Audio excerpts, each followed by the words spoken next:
All right, we are ready. All right, everybody. Hey, welcome to the Digital Influence Show. I am Brandon Lee. I get to be the host, and I get to have great conversations with a bunch of really awesome people who are willing to share their experiences all around digital and digital selling and digital influence. And today is no exception. We have Trevor Van Woerden with us, who is with Infuse Media, and he is a career sales rep, an entrepreneur there for a short bit, which meant you were just doing sales as normal, just with a different title. And Trevor's just got a great story with kind of the ups, the downs, the pros, the cons, the frustrations, and the joys of using social media to create conversations with his clients. So, Trevor, welcome to Digital Influence Show. Thanks, Brandon. It's a pleasure to be here. I was thrilled to get your invitation yesterday, and was sort of ruminating on that a little bit. Like, the originally scheduled guest was like, "Hey, did you seriously ask for permission from somebody? Let's just do it. Let's get on. Let's talk. I'm all about it." That's another subject, but unfortunately, somebody who was scheduled for today wasn't able to get permission from their company last minute. So Trevor was kind enough to step in and let's have this conversation. So Trevor, tell us about, there were so many places I thought about starting this conversation with you. But one of the places I wanted to start with is just kind of go through your experiences with using social media to generate conversations, to book meetings, to create opportunities. Like when did you start, and what was your experience at the beginning? Well, I undersold the duration of my experience a little bit yesterday when we were kind of collaborating for a minute.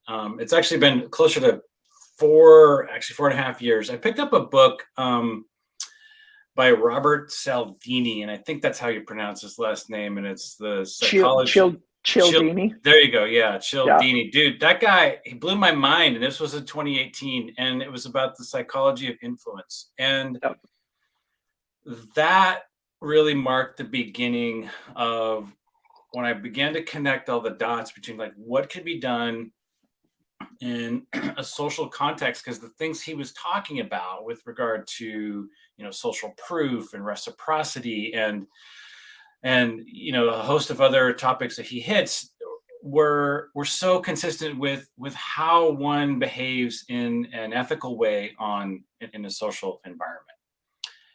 And I got started, right? And so it was how do you give to people in an authentic way? And that's the typical sales experience is to take, right? We say, "Hey, I want your 30 minutes. Right. I need that. All right. I need that from you so that you will buy from me. And then I'm going to take your money, right? And I'm going to take whatever else you have that from you." And nobody wants that, right? And so we turn around and we say, how do we give? And so that's been my challenge over the past 4 years is intentionally living into what does it mean to offer, right? What does it mean to create authority? What does it mean to participate in the conversation, and to give real value, right? And to set aside some of the typical, like, hey, I've got this, and this to offer you. If you don't want it, well, I'm moving on.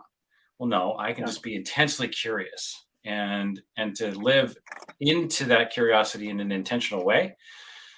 That really was a huge shift for me. And have, I've played around with it now for better part of 4 years. And it was really, taking on that book at that time, was a game changer for me.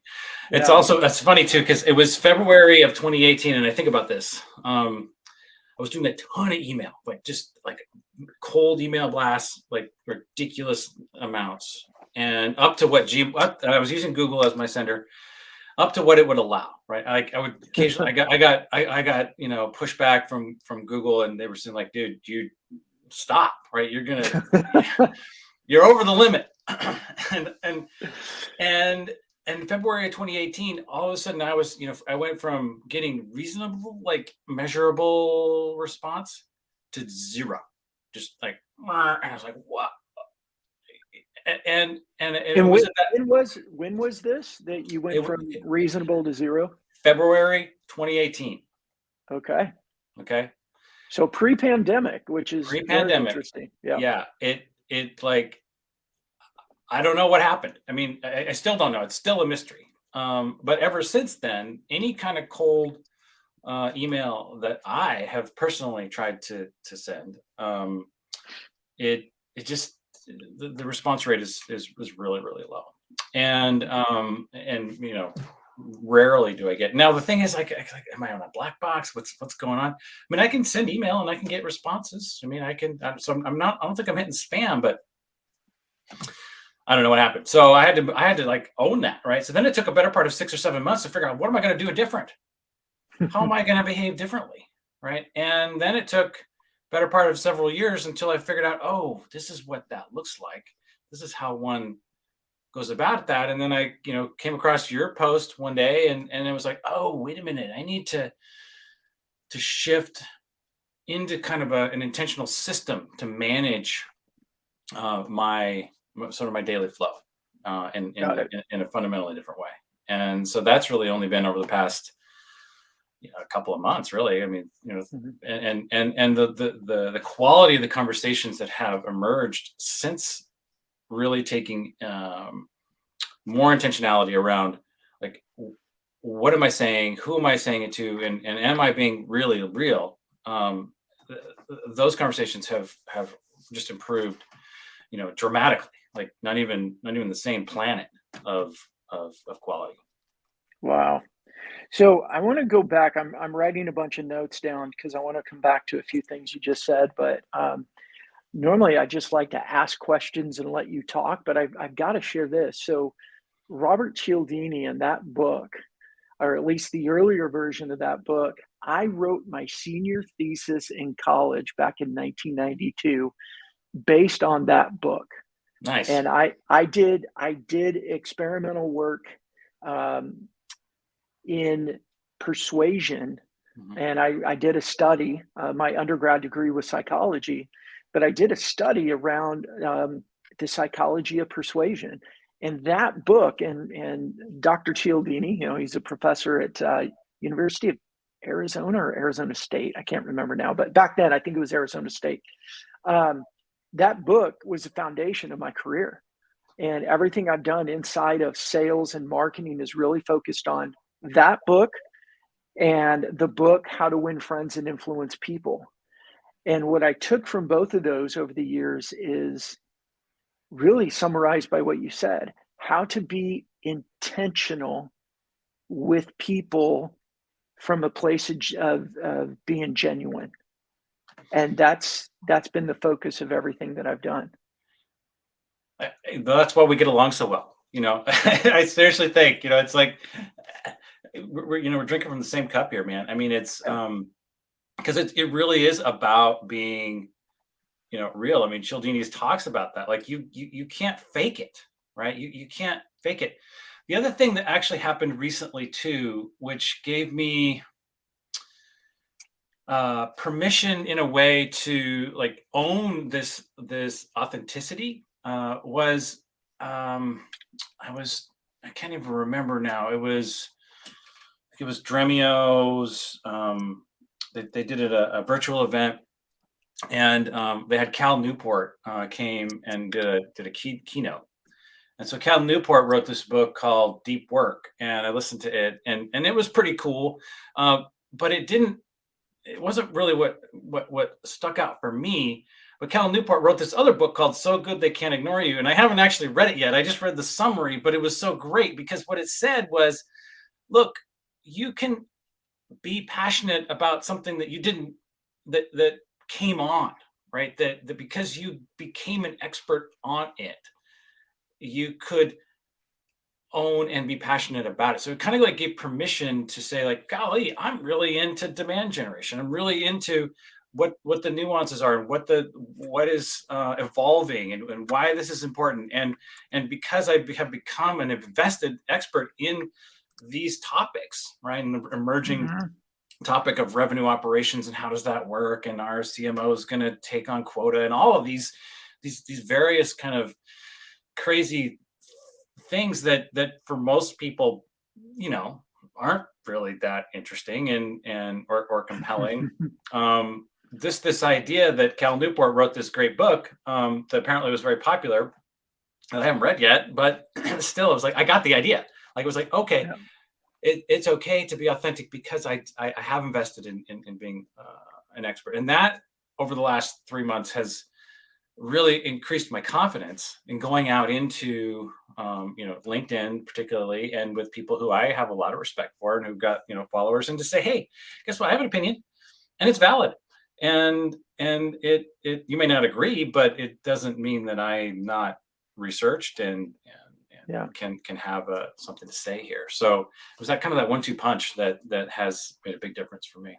That's really cool. And I want to come back to that. Talk to me a little bit more about this concept of intentional curiosity, and answer it from this context. A lot of primarily sales leaders that I speak to, and to an point, some sales professionals as well. It's like that's a luxury that they don't have time for, right? It's more about hit the numbers, get the call, talk to people that have potential. But this concept of intentional curiosity, or doing something that's not focused on the KPIs, isn't something they really have time for, or it's a nice to have, or maybe it's even considered a little Pollyanna, and that time has come and gone. What do you think about that, or how do you address that?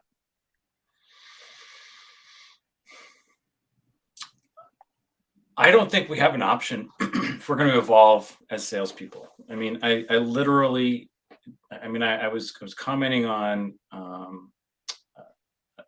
post this morning within Hype Cycle, and it was about this idea that CMOs need to take on a revenue obligation, right? And so basically the idea is that, okay, well, CMOs are going to have to own more, own a sales function, right? Become sort of sales-ish. And yet the idea was like, well, does that mean sales needs to become more marketing-ish, right? I mean, that's functionally kind of where we're going. Yep.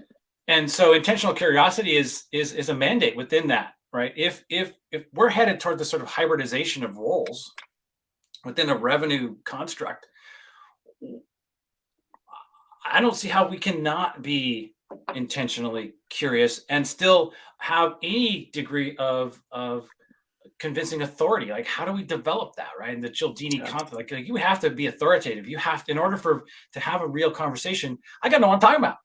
And if I'm not continuously investing in knowing where my clients are hanging out, what they're saying, what they want to talk about, where they're headed, the challenges that they have faced, and the way they want to talk about it, like podcasting, for example. Who had time for 45 minutes of a sit on a podcast that wasn't polished and wasn't had a lot of riffraff talk about stuff that didn't matter and all this? Well, I do, right? I do, and I have to make that time. Right. Why is that? Why do you need to make that time?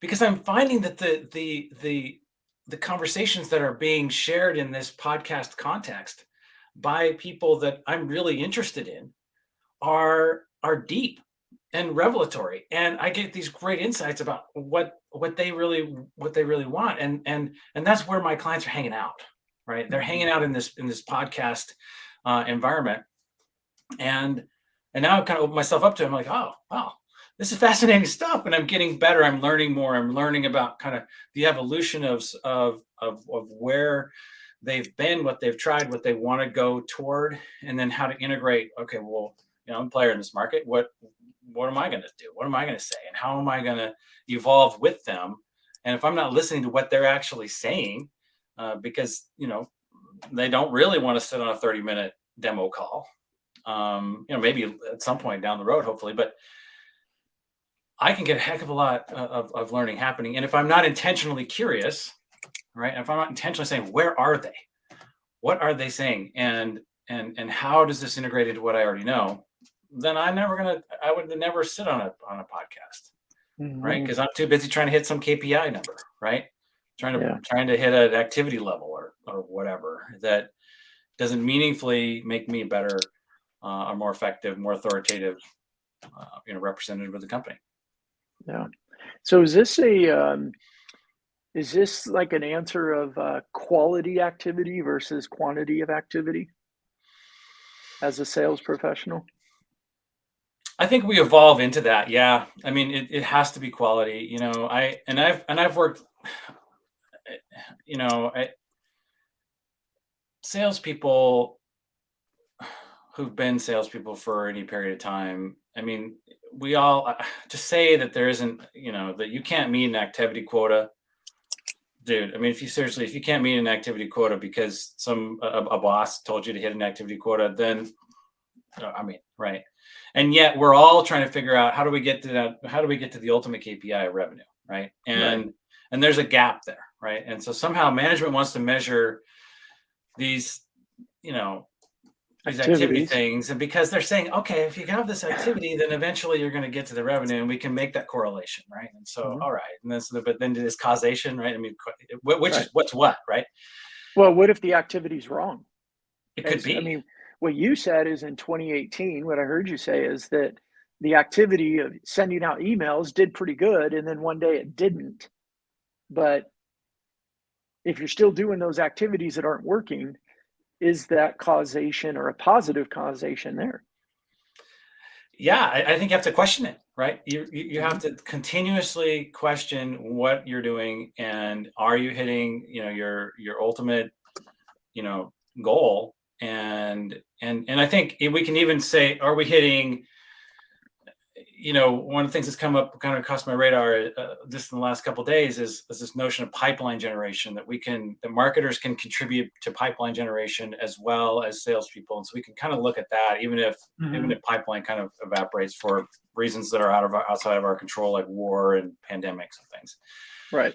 Are we still doing a good job? And I think if we keep an eye on some of these, farther out metrics, and then are honest with ourselves about, what is actually working, what is actually getting us somewhere, what's actually creating interesting, opportunities. I mean, I was just the other day, I was like, hey, where am I on all of this? What actually did work 3 or 4 years ago? And I was like, well, guess what? I used to go out and work show floors, right? Used to go to big trade shows, and I go from booth to booth to booth to booth, and I would talk to people, and it was very successful for me. And I was like, well, wait, that hasn't happened in 2 years, so now I'm going to do that again, right? And I'm going out to a big event in June, and I'm excited as I'll get out. I mean, it's hard, right? It's a hard thing to do, to go up to strangers and talk to other sales reps who don't really want to talk to me, because that's their space, that's their time. And I respect that, and I try to be cool about it, but it's a cold call, right? It's effective, but there's so much work that can be done to, I guess, warm that up, right? Yeah. And so that's an old tactic that used to be effective. I don't know if it is, if it's going to be. Right? I'm going to find out. Yeah. What I like about what you said there, though, just to kind of break that down a little bit, is you said the tactic was go to shows and go booth to booth to booth. But if we break that down a level, because I think so often we get stuck on the tactic and we forget about the strategy. So the tactic was go to shows and go booth to booth, but the strategy was go meet people and have conversations. Absolutely. Yeah. Right. And meet people. Like I said, if I go up to a booth and I say, hey, I'm Trevor, I'm with Infuse Media and I'm so great and this is awesome. And is there anybody here that wants to talk to me? They're going to say, dude, get lost. Right. Mhm. If I go up and I say, hey, um, XYZ company can I talk to Sally Smith? Is she here? And they're gonna like, what, dude? Sally's not here. Okay. Well, I said, well, is she coming? She's gonna be at the show. Well, why do you want to talk to Sally?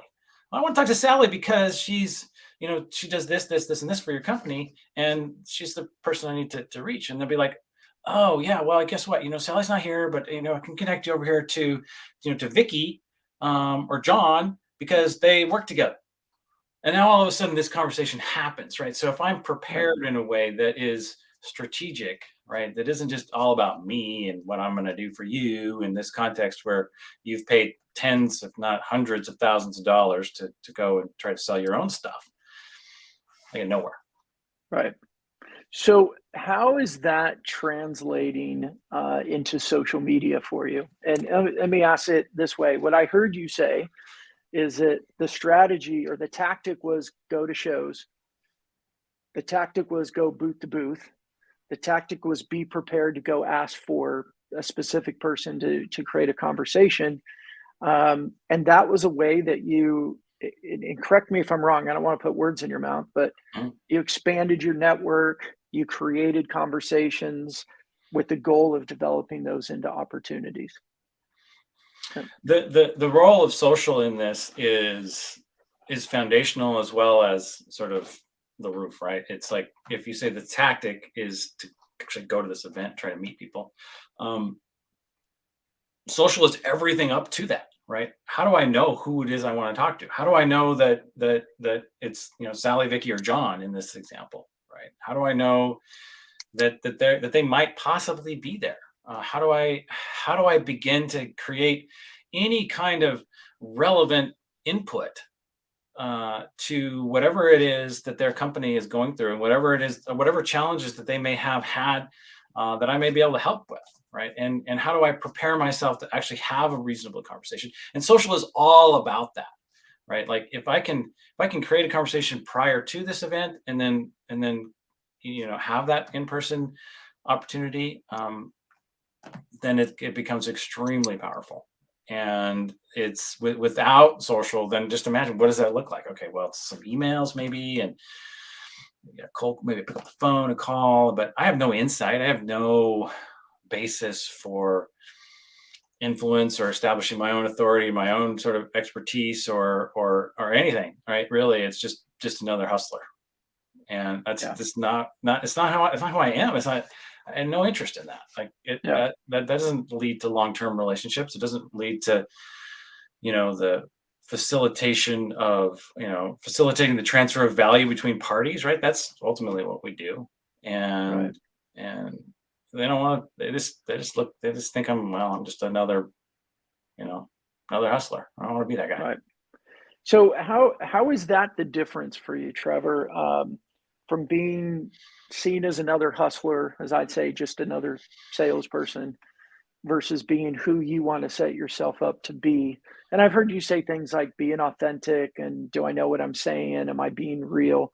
What's a difference for you? Why does that matter for salespeople? I think.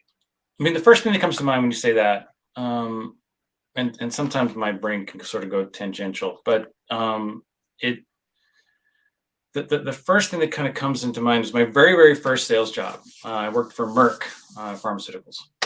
I was trained as a drug rep, and George Merck was famous. His famous line was, "Look, you got to do what's right for the client or right for the customer. Right, do right by them, and then everything will kind of fall into place." And that truth has continually come back, and that was embedded, like it was Hmm. embedded in me. And I look back on that, and Merck over the years had some real challenges. They sold out on. They had a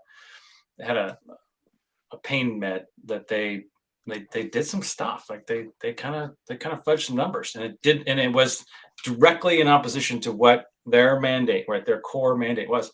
And the company paid hard for it. It was Vioxx or something. It was long after I left, but it was that need to be authentic, that need to really put the client first and to be mission focused, Mm-hmm. it just sort of became my driver. Just owned it. It's like, how do I make peace with being a sales guy? Right? How do I do that? I was trained as a chemist for all, believe it or not. Like, and you're in college and they don't talk about sales as a career, right? How do I own this? How do I become this? Well, I could own it by saying, like, look, I can be authentic. I can really look out for the needs of my clients and my potential clients, and really hope to help them live better lives or achieve their own goals, or whatever it happens to be. And I think that came just like day 3 of my sales training Yeah. in my career. So how has that worked for you over the years? And I ask that from this. I always do this. I throw a question out, then I kind of explain it, don't I? But in today's day and age, I hear a lot of pound the phones, send the emails. Everything is focus on selling. And what I hear you saying is maybe taking a different path of focus on the people, and the sales come from that. And again, I don't want to put words in your mouth, but I think that's what I'm hearing for you.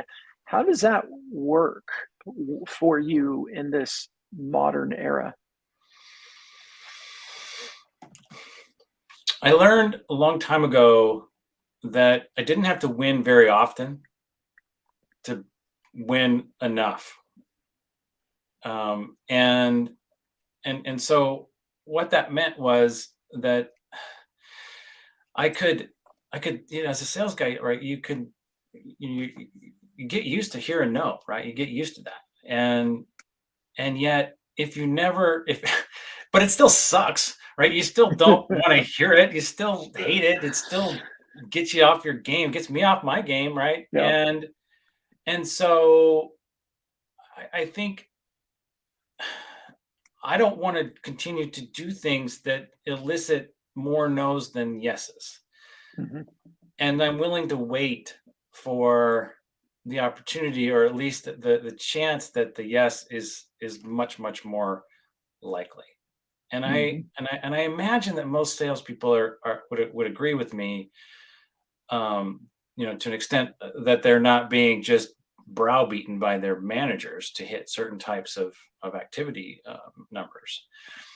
And that if I say, golly, if I'm really taking care of this, if I'm establishing my authority, I'm communicating and participating in conversations, and the conversations that I do have, even if they're not sort of artificially, built Mm-hmm. out of thin air, they result in a lot more yeses, then I'm going to do that, right? Right. And Yeah. I have to say too that, like, my personal ability, I've been doing sales since 1997. I can't even do the math anymore. And I mean, you wrote your thesis in 1992. I mean, so we're old codgers, right? I mean, we've been around, and it's like, I don't want to do stuff that doesn't really move the needle. Right. And I don't want to set traps for people, right? I don't like a lot of these sort of sales tactics and sales methodologies and other kinds of ways of getting people to say yes are like, okay, you create these little box. Okay, wait, if yes, then this, then that, and then you put them in a trap.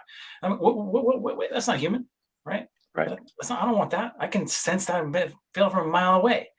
Or you just beat them to death with calls or emails, and I have fallen, I've continued to do email, and I'm not the best emailer, although I've racked my brain. So I am invested in social now, Mm-hmm. because I get a lot more feedback, right? Yeah. And there's actual conversation that's happening. There's trade-off, and it isn't necessarily a transactional trade-off, at least not in the short term, but okay, right? it's fine, because those that do come through, I think, are much farther along and much more interested, and trust me to make a good, reasonable recommendation. Mm. So I think what you said there is really, really huge, and I'd love for you to focus on that. You said the ones that do come to you are further down the conversation path, and they're looking to you to make a recommendation. What I hear is they come to you because they, and these are my words, of course, they know you, they like you, they trust you. And so when that conversation starts, they're further down the path because of previous engagements with you that probably happened digitally. They weren't happening on a call or in a face to face. Hmm. And so what I'm hearing, and I know it's a little self-serving, but it's also because I know it works. Your behavior in social media, going and listening to those podcasts and then contributing your comments, commenting on your, where your prospects are engaging with posts, writing your own social post, sharing your own thoughts and experiences. That is leading you to have conversations that the first conversation is further down the path than they used to be. Is that one? Is that exactly what I'm hearing? And then number two, can you give me an example of something of an experience like that can help listeners understand it?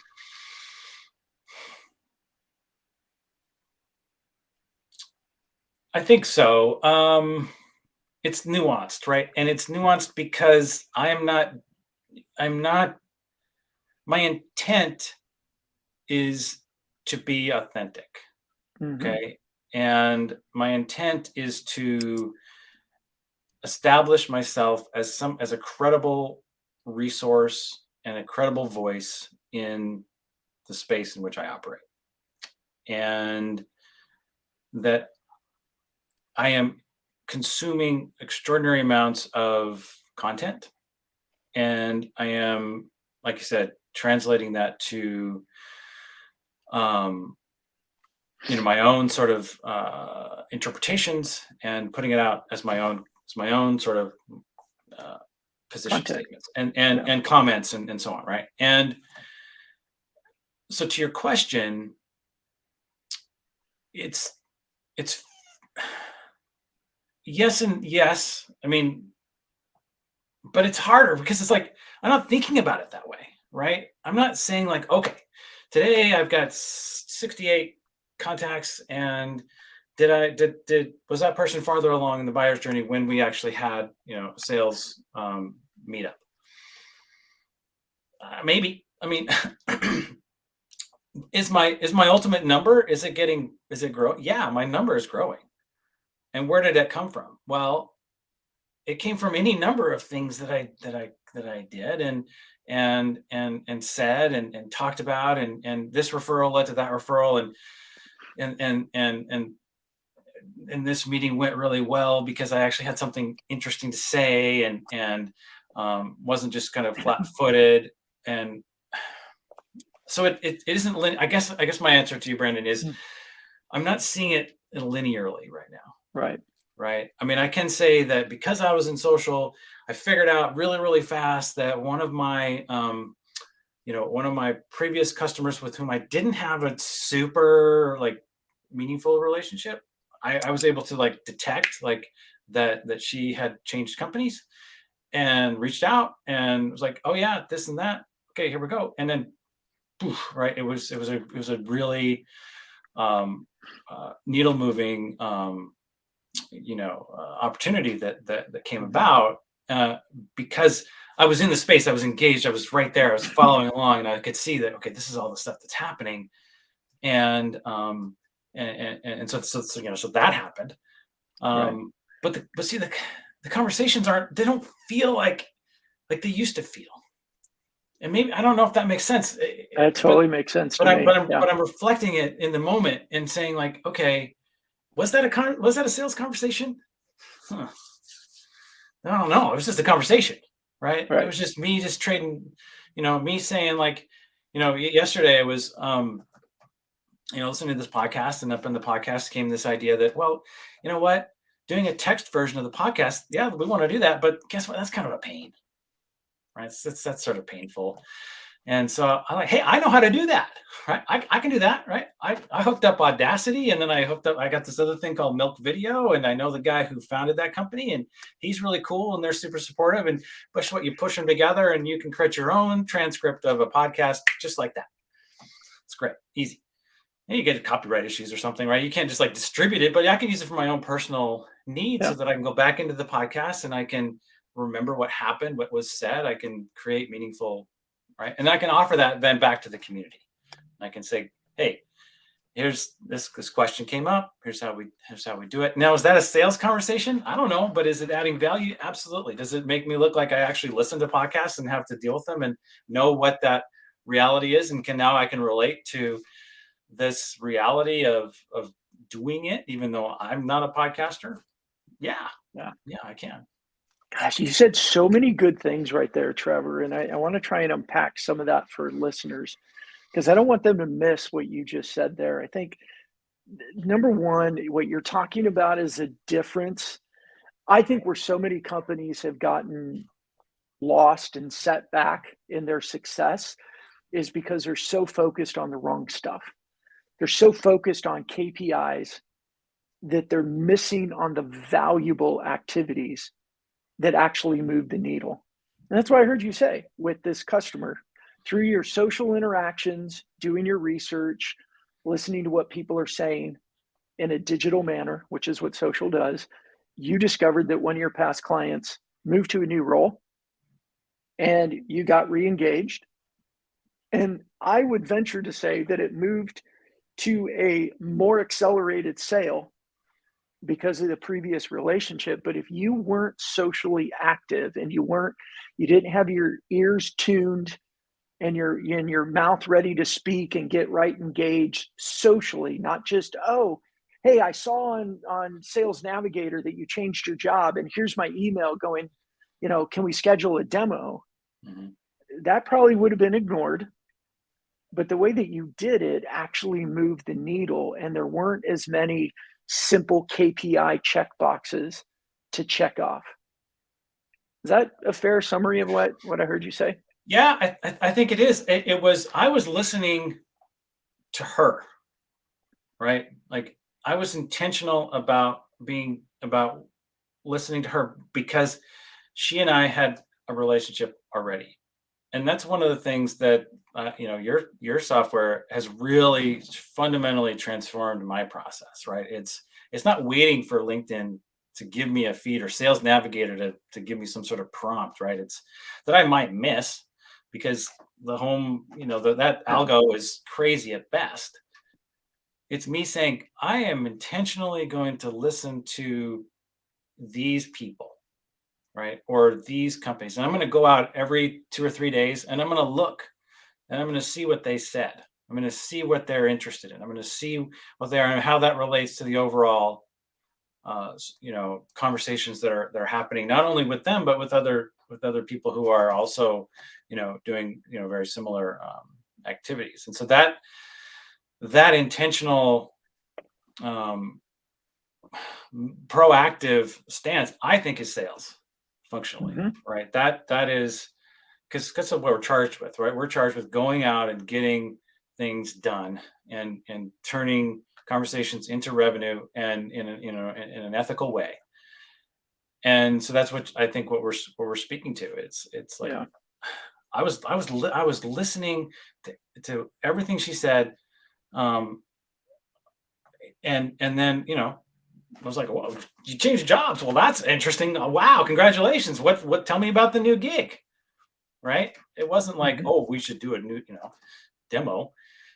She already knew me. I mean, it was fine. But I was just, you just right there, and it makes sense. Yeah, that's really good. For the audience, Trevor, what does it mean to go every 2 to 3 days and listen to what they're saying or what they're interested in? What does that tangibly look like for you? Well, tangibly, what it means is I'm using your tool, right? And basically, I have created groups of people who are maybe related in some way or other, or maybe not. They're just people that I am interested in, and so every day I will go and I'll look at what they're saying. I mean, and usually it's about 40 or 50, give or take. Maybe a few more. My brain starts to melt after about 40. I just can't do it anymore. Mm-hmm. And but man, like the stuff that you come across. Like yesterday was it was a top women in cybersecurity award, and it was TSM. It's escaping me at the moment, but whoever gave this award, and there was a bunch of recipients that I'm following, right? And so I would have never known about this, right? Like ever, if I was just doing my cold email thing and cold call thing and all that. But this is like really big news, and this is something that has really impacted this group of people, and for the better. And I'm like, holy smokes, this is a thing that people are really genuinely excited about, and I knew about it right then and there. And so that's what that looks like, and so it's really like genuinely discovering. The other thing I found, this is actually a little storytelling. I found one of my best favorite clients, right, that I've been working with for since basically day one, since I started here. The people that I call on don't really use LinkedIn too much.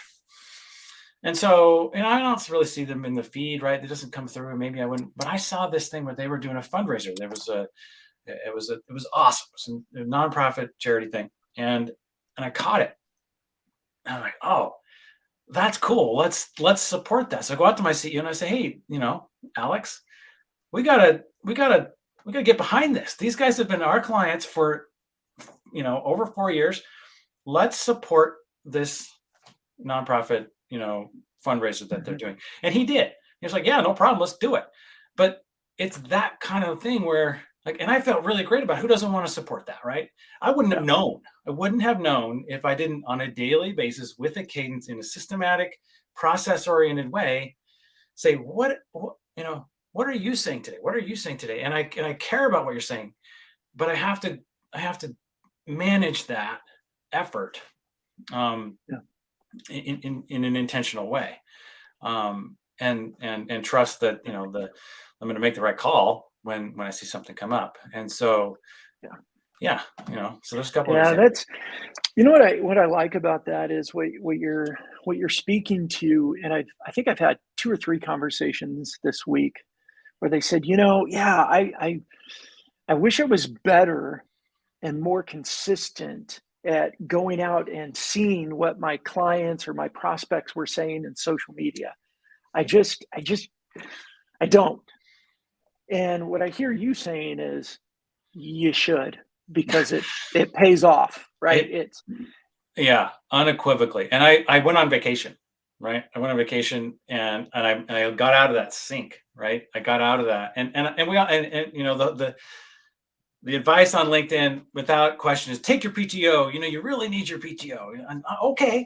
And I did. I took it. I signed off. I didn't do my everyday LinkedIn checks, and I paid for it, right? I got behind. It took me a while to kind of get back into the flow of things. And once you're in that flow, once you're, you know who you're going to look at, who you're going to check in on, and you know why, and you know what they've been saying, it's easier, right? That time load goes down.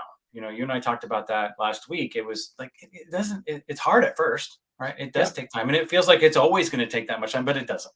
Yeah. Right. It's just like cold calling, right? First time I made a cold call, man, I thought my heart was going to jump out of my chest. And then eventually you're like, oh, who do I call? Yeah, right. Exactly. It's the same concept.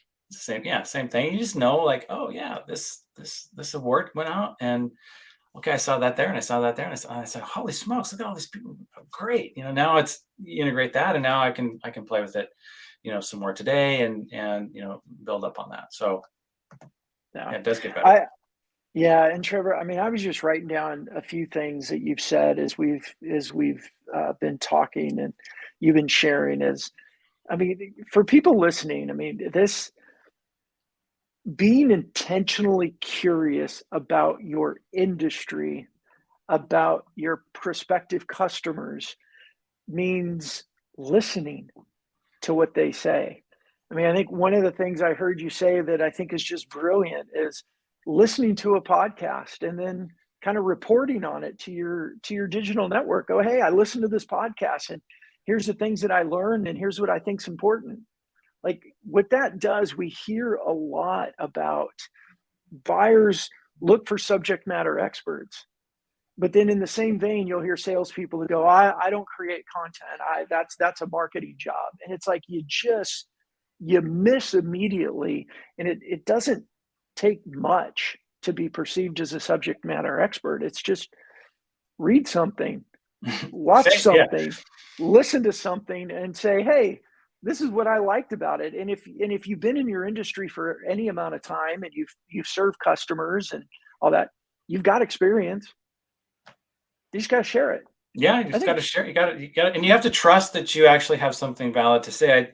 I think it took for a long time. It took me, stepping into feeling like I had a voice that mhm, was important, right? That wasn't just about selling product, but it was about the overall mhm, context in which we're operating, and that took, like, I had to decide that, right? yeah, And I didn't it didn't evolve. It was just like one day, so I'm going to start saying, giving my opinion on things, and that I accept that that opinion is valid. But it's the thing that's actually occurring to me at this moment. Um, I feel a lot of pressure to talk less in sales calls, right? There's this idea that we need to, in a sales call, you need to ask more questions, you need to listen more, you need to do better, right? If and all of that. And yet at some point, I want to I want to I want to I want to dissect that a little, because we get 30 minutes, right? You get 30 minutes on a demo call. And the client has come and says, okay, you got me this far. What do you do? Right? What is it? What is your story? What is your value proposition? And then I'm going to burn up 25 of those minutes asking them a bunch of questions, which I should already know. Right? right. I should know what they're doing, what their position is. And by virtue of having used social, right, used intentionally, all the stuff that we've been talking about last 45 minutes, I've already been listening. Right. I Mhm. have been, by definition, listening to everything that they have been saying. And so in that 30-minute, like, here's your chance, right? Go get him, Tiger. Can I, is it reasonable to say, like, okay, I actually gotta say something now, right? Or do I need to continue to be in listening question Q&A mode? I don't know. What do you think about that, Brandon? Yeah, I mean, I think one of the things that I've done recently that I like, and not everything I do I like. Sometimes you learn from mistakes, right? Been there. But yeah, from some initial calls, I very very rarely have a first call with somebody who I've never communicated with because of social. I'm usually communicating with them digitally in some way, shape, or form before we get our first Zoom call or first phone call. But I've started sending some small articles or small short videos on topics, and I send it to them with a, hey, in preparation for our call, here's a few things that I think speak to where you're at and some of the things that you either want to accomplish or the challenges you want to overcome, depending on where it is. And gosh, if you could take a little bit of time and peruse this and just give me feedback if I'm on track, then I could focus our time together to be more valuable for you. And it doesn't always work, to be very Mhm. honest. Some people just ignore it and they get on the call and they're like, hey, I've just been too busy, and you start from there. But yeah, you've got to do your research because buyers don't want to spend their time feeding you information that they expect you to already know. So that's one method that I've done, using our buyer hubs to kind of capture their attention and share specifics. And the second thing with that is, and it's not just me with my role as CEO, but the people on my team, it's like that content that they share has got to come from them. Because when it Yeah. comes from them, the buyer goes, oh, and the shift of perception, like, oh, you're a subject matter expert too. And they may not say those words. They may not go, oh, you're a trusted expert or you're an SME, but that's the perception when you've written things and you're sharing it, not, oh, the founder of your company or this person from marketing wrote these things and this is what the company believes. And I think there's a lot of people out there that are sharing stuff what their company believes. Mm-hmm. But when sales professionals share things that they have contributed to, it makes a huge difference in the way that buyers respond to them. I'm 100% down with that. I agree. I think that's and I think that's the evolution that we're in the midst of right now today. April 22nd, right? It's saying like, gosh, these activity things, these artificial sort of, this is your product, go sell it. Don't ask any questions, just do that. Okay, I mean, maybe for somebody, Right. but not for me, not for you, right? It's like, if I'm going to be effective, I tried all that stuff, and I don't see it coming back. I just don't. We've, COVID had a permanent impact on how we do business, right? It just and I would say even before COVID, and this is, I want to say one more statement, then I'm going to ask you to respond to it and we'll wrap it up. But I agree with you. Today, April 22nd, we're in the midst of this big shift. I think it started pre-COVID. And the reason I do is when we look at the influencer world, there are a lot of people today who 10 years ago would not have their influence, they wouldn't have their voice, they wouldn't have the money they've made if it wasn't for some digital platform, starting with YouTube, starting with blogs, 10, 12 years ago. All it was is people that started to share their voice. Now, some of them, I honestly quite think are totally wrong with their opinions, but they still created a platform for themselves. And they've got a, thriving, growing, strategic, whatever, business platform, whatever you want to call it. And it starts with just having that decision, that courage. Like you said, one day you decided that you were going to start sharing your opinion and that your opinion mattered because you had experience. And a lot of people are doing it, don't have experience, but they've created a platform that has resulted in revenue. Yeah, I think to your point about it starting before COVID is accurate, but I say I'm going to go out and offer that COVID is the catalyst, right? COVID definitely accelerated it.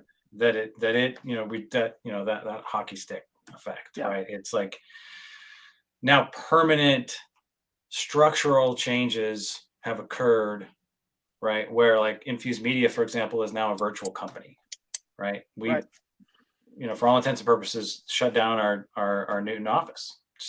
Everybody's all over the place, and we're global, right? So it's like that happened as a result of this, and that is a permanent structural change that we weren't seeing, pre-COVID, and as a result, there's this everybody's virtual and everybody's trying to figure out, okay, well, what does that look like and how do I deal with that? How do I manage a team of salespeople? How do I manage a team of marketers? How do I manage product development? How has the buyer changed? How has the buyer changed, right?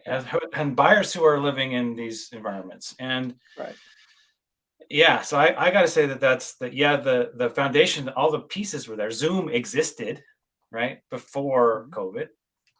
And it was, kind of bopping along, and now, you know, Netflix existed, but of course Netflix, they're having some challenges, but I still love them, and love them more. But still, we'll see some, you know, ups and downs. But at the same time, I got to say that was a huge catalyst for Yeah, getting things I agree. to move it in this direction, and I'm having fun. I mean, that's the other thing. Maybe we can close with that. Social selling is a lot more fun than cold dial, right? Or cold batch email where you send it and you're like, how many unsubscribes am I going to get? Right? That sucks. That's not fun. That's not legit. That's not authentic. That's not building authority. That isn't moving anything really meaningfully in any kind of cool direction.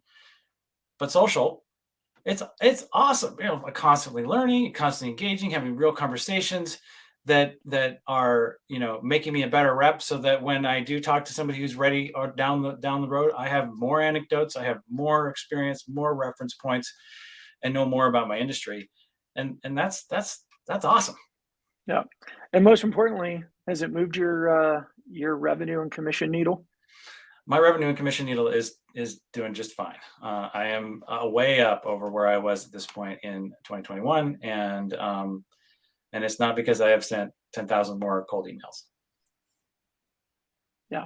So it's more fun, and you're making more money. Mm-hmm. Can't be a bad thing, right? I'm working else for, right? That's right. Hey, Trevor, I really appreciate you taking the time to fill in for somebody, but also to come and share your story. It was a matter of time before I got you on here, but we just accelerated it. Well, right? Here we are. That's it. It's all about acceleration. I'm into it. Thanks, Brandon. Yeah. So, Trevor, tell anybody that's listening the best way that they can connect with you if they wanted to talk to you. I'm on LinkedIn, right? I am on LinkedIn, Trevor Van Woerden. I got a little piece and a little blue and a little yellow heart in my name, and I'm all about that because this Ukrainian thing is just heartbreaking at every moment, and I want that to end right away. But I'm out there. I'm on. That's the best way, really, because I'm living in that platform. And you can email me, but chances are I'll answer there too. But just hit me on LinkedIn. Find you on LinkedIn, and he'll be there and he'll respond. All right. Well, everybody, Thank you so much for joining me and joining Trevor today on another episode of the Digital Influence Show. Thanks so much, everybody. Have a great day. Thanks, Brandon. Bye. You can wait there, Trevor, if you'd like. Okay.